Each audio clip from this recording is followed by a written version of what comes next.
On va passer avec nos invités en direct. Donc Annelise et Audrey, bonjour, bienvenue à Odo Radio. On va parler du mois de la danse à Senon. Hein. Donc bonjour. Bonjour. Toutes les deux. Alors peut-être commencer par vous, Annelise. L'OCAC à l'initiative de ce mois de la danse. Il se poursuit jusqu'au 7 février. Alors déjà, il y a eu beaucoup de propositions artistiques. Mais là, jusqu'au 7 février, dans les grandes lignes, et puis on va bien sûr parler de cette animation soirée cabaret, plus particulièrement avec Audrey. Alors les prochaines étapes? Les prochaines étapes, c'est ce soir et puis ce week-end surtout, puisque on accueille Emmanuel Grisot et Sébastien Berthaud pour un skettage en classique et contemporain. Donc c'est vrai qu'ils nous font à chaque fois l'honneur de venir nous voir et puis de vraiment participer à ce mois de la danse avec une autre ouverture sur du classique contemporain. Et puis on continue avec des initiations gratuites et puis bien sûr les ateliers croquis, puisqu'on a cette année en fait une jeune artiste qui s'appelle Noémie, qui fait un atelier, qui fait dessiner les gens sur ce qu'ils voient en direct. Donc c'est des ateliers en modèle vivant qui bougent en plus. Donc voilà, il y a ce côté-là très convivial qui continue encore sur le mois de la danse. Donc ça, c'est dans les prochains jours, on va dire. Voilà, et toujours l'exposition, c'est vrai, il y a une offre artistique telle que voilà, il y a encore un beau programme. Et on le rappelle, hein, les programmes largement dispatchés dans la ville de Senon et certainement et ailleurs. Au-delà, voilà, faut pas de frontières. Alors c'est vrai que la force de ce mois de la danse, déjà bien inscrit dans le panorama culturel de la ville, c'est à la fois un maillage de territoire, la danse déclinée sous toutes ses formes, et c'est tout le monde qui peut s'y retrouver. Hein, parce qu'Emmanuel Grisot, voilà, des références dans le monde de la danse, mais tout le monde peut participer, ne serait-ce qu'à l'initiation, aux initiations. C'est le but, c'est-à-dire que les gens viennent un petit peu, on va dire, pour reprendre un slogan un peu comme ils sont, c'est-à-dire qu'ils viennent là et ils participent parce qu'ils ont envie, que ce soit des initiations gratuites et puis éventuellement des stages pour se perfectionner, améliorer sa technique et rencontrer aussi d'autres personnes. Et c'est vrai qu'on travaille et avec des associations et des artistes locaux, donc du territoire, et puis bien sûr des personnalités nationales, voire internationales, parce que c'est vrai qu'on a reçu il y a déjà 2 semaines Monsieur Gilbert Meyer, la semaine dernière Monsieur Ricodem, c'est là avec Sébastien Berthaud et Emmanuel Grisot, on reste encore donc quand même quelque chose on va dire de l'excellence au niveau de la danse. Voilà, des références dans le milieu de la danse. C'est ça.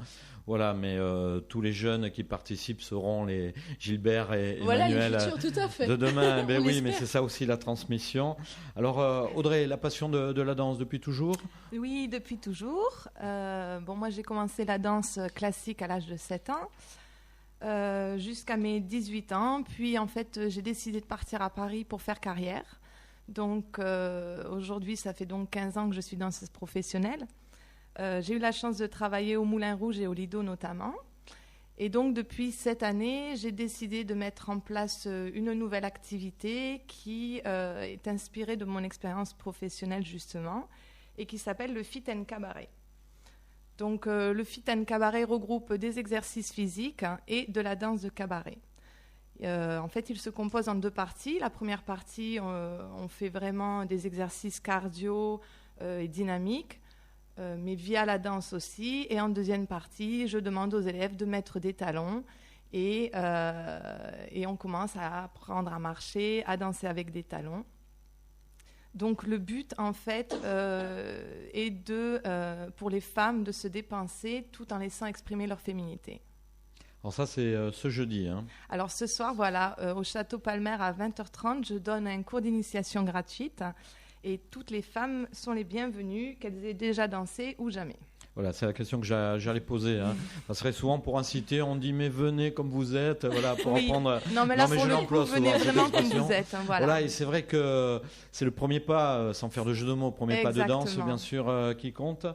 Donc là, le public, vous organisez régulièrement des initiations de ce type-là. C'est qui vient en général? Ce sont des gens qui ont déjà ce goût de la danse. Hein. On peut être un amateur éclairé, averti, et puis avoir cette passion-là. Donc Alors voilà, le public, le profil en général. Le profil des personnes qui viennent à mes cours, le profil est très varié en fait. Ça va vraiment de filles qui ont déjà dansé, qui ont déjà pris des cours, à des femmes qui veulent découvrir cet univers assez insolite du cabaret. Donc, par mon expérience, j'essaie vraiment de transmettre tout ce que j'ai eu la chance d'apprendre pendant ces 15 années. Oui, puis ce qui est important, c'est vrai que vous êtes professionnel de la danse. Hein, et sans rentrer dans les clichés, je pense que quand on est jeune fille, on rêve, on a des étoiles plein la tête. Donc vous, c'était une volonté forte, parce que pour réussir, il n'y a pas de secret. C'est le travail, l'envie, etc. Alors on peut être doué. Hein. Des fois, on entend ça. Ah, lui, il est doué, mais c'est quand même la force du travail. Donc c'est vraiment un rêve que vous avez pu réaliser. Alors oui, moi, je n'étais pas douée du tout à la base, mais j'ai énormément travaillé en effet. Ça, il faut avoir une volonté. C'est une des clés de la réussite, bien sûr. Voilà, je pense que c'est même plus ça que le talent, parce que souvent, pas tout le temps, mais les gens qui ont du talent ont tendance à se reposer sur ça. Et les gens qui n'en ont pas, mais qui ont la passion, ont tendance à mettre les bouchées doubles. Voilà, puis c'est l'énergie, la force du travail. C'est vrai qu'on peut être doué, mais si on ne travaille pas toute sa vie, on dira « Ah, il est doué », mais... C'est ça. Alors, une petite fille qui vient vous voir et qui rêverait de devenir justement danseuse professionnelle, comment vous lui parlez? Vous lui dites que la route est longue, que c'est du travail, il faut rassurer quand même, il ne faut pas non plus dire « Oui, ça bien va être sûr, compliqué ». non, pas du tout, parce que moi, je sais que, heureusement que je n'ai pas écouté tous mes professeurs à l'école qui me disaient « Non, mais tu rêves, tu ne feras jamais ce métier ». On entend souvent, et dans tous les domaines, même les grandes stars, Lionel Messi, je crois, star mondial du foot, à un moment donné, on lui a dit de faire autre chose. C'est ça, voilà. Je crois qu'on nous dit tout ça, mais quand vraiment il y a la passion et la volonté et le travail, il n'y a pas de raison que ça ne marche pas. Si une petite fille vient me voir à l'heure actuelle, je vais lui conseiller de commencer inévitablement par le classique, parce que le classique, c'est quand même la base de toutes les danses. Et à partir de là, en grandissant, elle verra vers quoi elle a envie de s'orienter. Moi, je sais que je me suis plus orientée vers le cabaret, bien que je n'ai pas fait que ça, mais déjà par rapport à ma taille. Donc après, il y a aussi dans quel profil on rentre aussi, quoi. Et c'est vrai que la danse de cabaret mélange tous les styles et toutes les techniques. Et toutes ces techniques sont un petit peu déstructurées pour mettre en avant les atouts féminins, en fait. Très bien. Non, mais on vous écoute avec attention, c'est très bien. Annelise, donc il y aura d'autres. On va revenir vers vous, Audrey, parce que là j'ai un œil également sur l'horloge qui tourne allègrement. Donc voilà, oui, je vois qu'il y a des gens connus qui arrivent sur le magazine. Voilà, mais quand vous entendez Audrey, c'est toute la force de ce mois de la danse, d'avoir des gens passionnés, professionnels qui viennent faire partager. Parce que ça, c'est pas toujours évident de savoir transmettre et partager. On peut avoir le talent.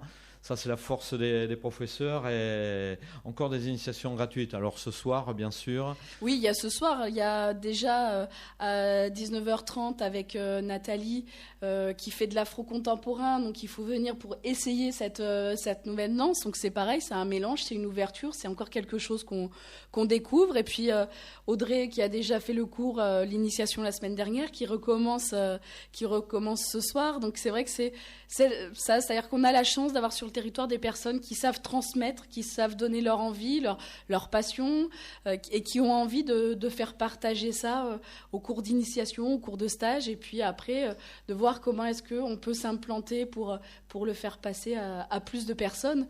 Mais c'est vrai que le mois de la danse permet cette ouverture-là et permet de faire connaître un petit peu toutes les formes et toutes les esthétiques qui existent. Alors Audrey, ce soir, bien sûr, le rendez-vous, c'est bien noté. Sinon, vous donnez comme ça des cours, vous organisez des ateliers, quelqu'un qui nous entend, qui se dit « Ah, ouais. Je ne peux pas être là ce soir, mais j'ai envie de... » Alors actuellement... J'étais convaincu. Alors comment? Actuellement, je donne des cours tous les lundis soirs à 20h30 au Centre de danse d'Aquitaine à Bordeaux, cité Mounera. J'espère pouvoir en donner sur ce nom l'année prochaine. Bon, on va voir avec Annelise les contrats. Voilà, et les cours sont donnés en fait dans le cadre d'une association qui s'appelle Elle et Danse et qui a pour but de promouvoir en effet la danse de cabaret. Donc il y a un site internet sur lequel vous trouverez toutes les informations et les différentes activités proposées, à savoir qu'il y a 3 pôles, un pôle fit and cabaret, donc de cours, un pôle pour les professionnels, donc de coaching aussi, ça c'est un projet important d'Elle et Danse, et un pôle de festivités. Très bien, ça fait beaucoup d'activités Ça fait beaucoup de aussi. travail. Et là, pareil, c'est vraiment pour tout public, du moment qu'on arrive avec sa motivation et sa passion, bien sûr, à minima. C'est ça. En fait pour les cours, on en a parlé. Pour le secteur professionnel, là, c'est plus orienté vers là, c'est professionnel, ça voilà, tombe sous le pour sens, les ça, jeunes bien sûr. filles, justement, qui sortent d'école de danse et qui souhaitent faire des auditions de cabaret. Donc là, c'est vraiment un projet de coaching individuel. Et festivités, c'est plus pour pour les enterrements de vie de jeunes filles, mais toujours autour du cabaret. Très bien. Un dernier mot, Audrey? Non, mais c'est très intéressant. Ça fait un panel d'activités très large. Un dernier mot, parce qu'on va... Alors, juste un dernier mot pour dire que le but principal de mes cours, et c'est là où j'insiste, c'est qu'il y a tout niveau, tous les niveaux sont mélangés, et j'aime le travail d'équipe. Les filles qui ont plus d'expérience vont aider celles qui ont moins d'expérience, que tout le monde vienne avec ses atouts, et aucun complexe, aucun doute, et on est là pour s'amuser, se faire plaisir et se sentir femme. Très bien. Merci beaucoup. En tout cas, c'est un bon message. Anne-Lise, là également, c'est vrai qu'on ne peut pas tout détailler, tous les événements dans le cadre du mois de la danse. Donc, on ne va pas conclure parce qu'il se poursuit jusqu'au 7 février prochain avec d'autres rendez-vous. Il y aura notamment un thé dansant également demain. Oui, demain, avec il y a un thé le dansant, thé de l'amitié. Il y a eu des conférences de l'histoire de l'art liées à la danse. Voilà, c'est bien de coller à l'actualité. Donc, sans résumer tous les prochains rendez-vous, je ne sais pas, sur un dernier mot, quel serait-il ou plusieurs, après, il y a bien sûr. encore, c'est vrai qu'on reparle, il y a demain...